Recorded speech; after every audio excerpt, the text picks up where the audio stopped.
ஏன் தெரியுமா? நேர்மையானவர்கள் வாழ்க்கையில் மெதுவாகத்தான் ஜெயிக்கிறார்கள். ஏனெனில் வாழ்க்கை அவர்களுக்கு வெற்றியை மட்டுமல்ல, மதிப்பையும் கொடுக்கிறது. ராமரின் வாழ்க்கையை நினைத்துப் பாருங்கள். அவருக்கு ராஜ்யம் கிடைக்க வேண்டியிருந்தது. ஆனால் கிடைத்தது 14 வருட வனவாசம். அவர் நினைத்திருந்தால் ஒரே நாளில் எல்லாவற்றையும் கைப்பற்றியிருப்பார்.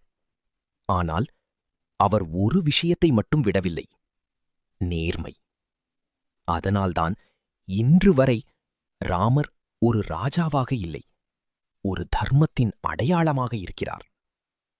வாழ்க்கையில் பொய்யால் கிடைக்கும் வெற்றி வேகமாக வரும். ஆனால் நேர்மையால் கிடைக்கும் வெற்றி தாமதமாக வந்தாலும் நிலைத்திருக்கும்.